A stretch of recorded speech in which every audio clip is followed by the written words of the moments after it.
بسم الله الرحمن الرحيم والصلاة والسلام على أشرف المرسلين. فيديو جديد كورة كل يوم مع مؤمن وأخبار جديدة عن أكبر قلعة رياضية في مصر وبطل أبطال أفريقيا نادي الزمالك. للأسف في كومنتات الفيديوهات بدأنا نشوف ناس بتتريق على كلمة أكبر قلعة رياضية في مصر، ولكن الحقيقة أن الزمالك هو بالفعل أكبر قلعة رياضية في مصر. فعلى مدار تاريخ نادي الزمالك بالكامل، الزمالك بديونه ومشاكله واداراته اللي بتتحل ولاعيبته اللي بتروح للمنافس عن طريق الكباري لسه بينافس في كفه الاهلي وجمهوره واعلامه وناس كبيره بتساند النادي الاهلي زي ياسين منصور وتركي آل الشيخ والعرجاني، وحاليا بقى بينافس كمان كفه بيراميدز بسالم الشمسي واموال الامارات. وعشان كده الزمالك لما بيفوز بمباراه مش بيفوز ببطوله، لازم نقول ان الزمالك هو أكبر قلعة رياضية في مصر وأكبر من أي مشاكل حصلت على مدار تاريخ نادي الزمالك بجمهوره. جمهور الزمالك هو الباقي وهو السبب في بقاء الزمالك حتى هذه اللحظات. خلينا نبدأ فيديو النهاردة، ولكن قبل ما نبدأ ادعموا الفيديو بلايك وشير، اشتركوا في القناة وفعلوا علامة الجرس، ويلا بينا على أول الأخبار. قرارات من بيسيرو وعقوبات صارمة. فرض الجهاز الفني لفريق كرة القدم في نادي الزمالك بقيادة البرتغالي جوزيه بيسيرو مجموعة من التعليمات الصارمة على لاعبي الفريق الأبيض خلال رمضان لضمان الحفاظ على لياقتهم البدنية وتجنب أي تأثير سلبي للصيام على الأداء داخل الملعب. طلب بيسيرو من اللاعبين الالتزام بالبرنامج الغذائي الموضوع لكل فرد، محذرا من الإفراط في تناول الحلويات أو الأطعمة الدسمة خلال العزومات الرمضانية، وذلك لتجنب زيادة الوزن التي قد تؤثر على مستويات اللياقة البدنية. شدد المدير الفني على ضروره الابتعاد تماما عن المشاركه في الدورات الرمضانيه او خوض مباريات كره خماسيه خوفا من تعرض اي لاعب لاصابه قد تؤثر على جاهزيته في الفتره القادمه. وابلغ الجهاز الفني والاداري اللاعبين بان اي مخالفه لهذه التعليمات سيترتب عليها عقوبه ماليه قد تصل الى 200 الف جنيه. الزمالك ردا على الاحداث الاخيره والهجوم على اداره نادي الزمالك والكوارث التحكيميه اللي بتحصل خلال الفتره بتاعة الموسم ده، واضح ان هو بيحاول يضغط من كل جانب. وتقدم حسام المندوق امين صندوق نادي الزمالك وعضو مجلس الشعب بطلب احاطه الى مجلس النواب بسبب ما يحدث في الدوري المصري. ووفقا لطلب الاحاطه اللي تقدم به حسام المندوق، طلب الاحاطه ده بسبب وجود خلل قوي وقصور كبير في بطوله الدوري وتراجع ضخم جدا جدا في مستوى الحكام. طلب الإحاطة تم التأكيد فيه على غياب العدالة والشفافية ومبدأ تكافؤ الفرص عن المشهد الكروي في الدوري المحلي. طلب الإحاطة أشار إلى ضعف دور لجنة الحكام والانضباط في الجبلية، وهو الأمر الذي يتسبب في مشاكل كبيرة في المسابقة ويهدد بعواقب خطيرة. حسام المندوق أتم في طلب إحاطته بأن ما يحدث في الكرة المصرية يساهم في تراجع القيمة التسويقية وسمعة الكرة المصرية والدوري المحلي. طبعا كنا اتكلمنا من كام يوم كده على قصة أحمد سيد زيزو وإن في عرضين من قطر تجاه اللاعب عشان ينضم لأحد الأندية هناك. عمر ربيع ياسين اللي المفترض إن هو أحد يعني الإعلاميين كتب عبر حسابه على إكس إن نادي الوكرة والريان القطري في مراحل متقدمة من المفاوضات مع أحمد سيد زيزو لاعب الزمالك، والمقابل المادي الأعلى هيحدد وجهة اللاعب المقبلة، وإن اللاعب بيعطي فرصة لنادي الزمالك لتقديم عرض مناسب.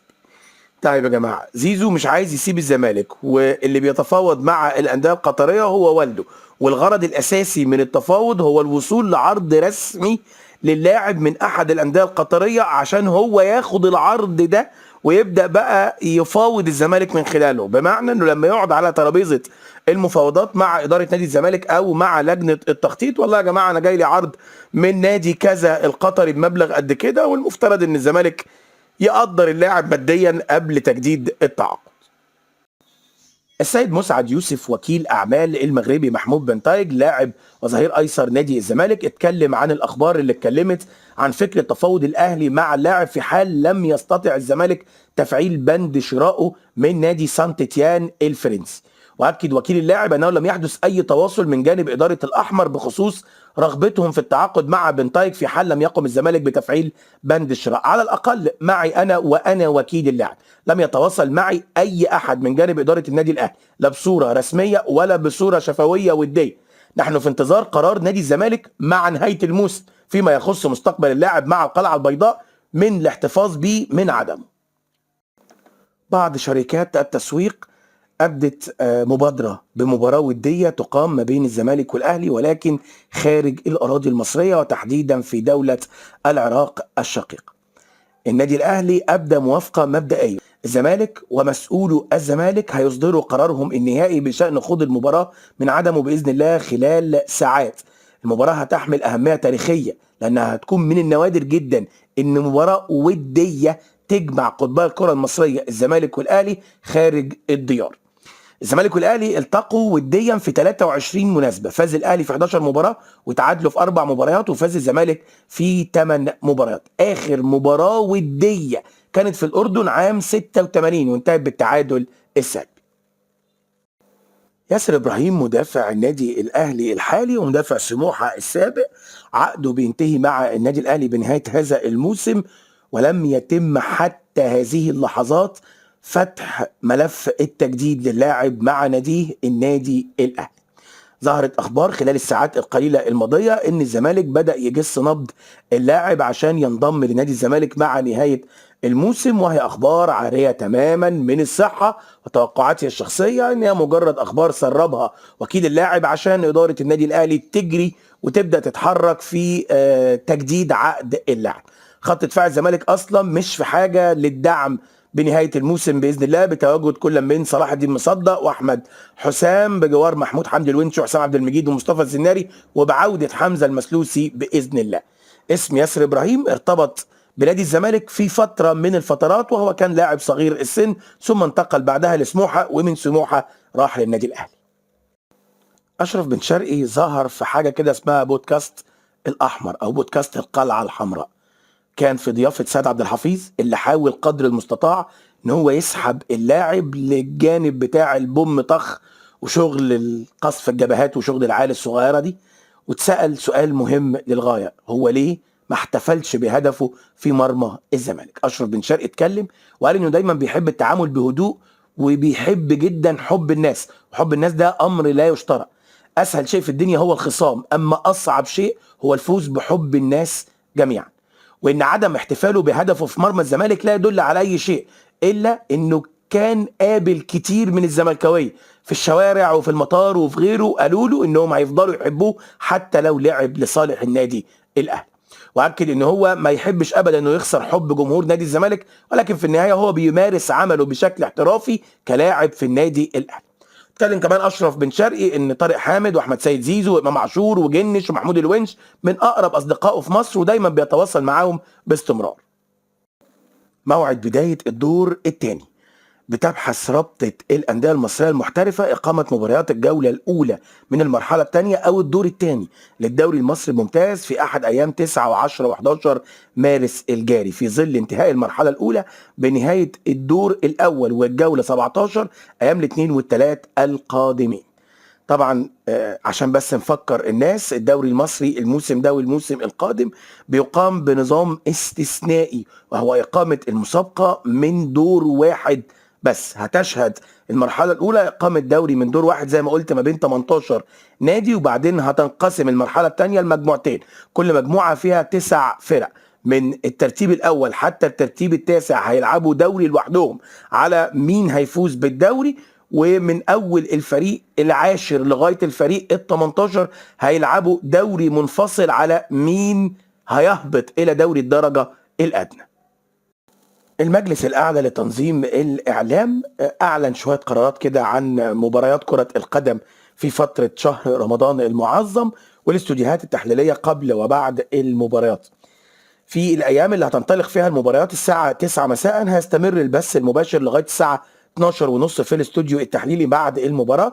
أما في الأيام اللي هتبدأ فيها المباريات الساعة 9:30 هيمتد البث حتى الساعة 1 صباحا. وأكد المجلس الأعلى لتنظيم الإعلام أن الاستثناء ده هيسري فقط خلال شهر رمضان على الإبقاء على جميع القواعد المنظمة اللي أقرها المجلس مسبقا فيما يخص زمن البرنامج الرياضي ومدة التحليل الفني قبل وبعد المباريات والفقرة التحكيمية دون أي تعديل أو استثناءات إضافية.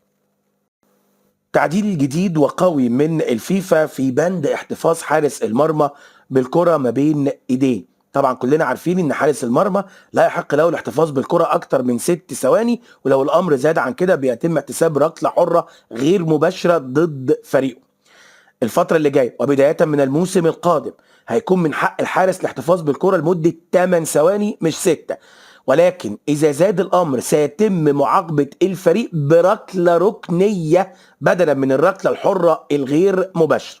خلال الفترة الأخيرة تم تطبيق هذا الأمر في الدوري الإنجليزي في الدرجة الثانية، وأثبت نجاح منقطع النظير بالنسبة لهذه التجربة. 4 لاعبين من الزمالك تم التأكد من انضمامهم لصفوف المنتخب في المعسكر القادم، معسكر مارس، وده اللي بيجهز فيه منتخب مصر لمواجهتين أمام أثيوبيا وسيراليون في التصفيات المؤهلة لكأس العالم 2026. 4 لاعبين هم محمد عواد، أحمد سيد زيزو، حسام عبد المجيد، محمد شحاتة، بينما في 2 لاعبين لسه ما تمش حسم مصيرهم من الانضمام لصفوف المنتخب من عدم، وهم نبيل عماد دونجا وناصر منسي. هقول لكم نفس اللي قلته قبل كده وهفضل عند رأيي إلى ما لا نهاية. الزمالك من مصلحته ان مفيش ولا لاعب ينضم لصفوف المنتخب في الفترة دي، وخصوصا الفترة دي، لان بمنتهى البساطة الفترة بتاعة معسكر المنتخب هيبقى فيه توقف، وده اللي هيسمح لجوزيه بيسيرو انه يضم لاعيبته، وممكن جدا يعمل معسكر مغلق لكل اللاعبين عشان يبدأ يوصل فكره للعيبة بشكل اقوى من اللي احنا بنشوفه دلوقتي. انا لسه عند رأيي واتمنى من كل قلبي ان لاعيبه الزمالك ما تنضمش لصفوف المنتخب. الاتحاد الافريقي لكره القدم كاف حدد مواعيد مباراتي مصر القادمتين في تصفيات كاس العالم 2026 امام كل من سيراليون ومباراه اثيوبيا.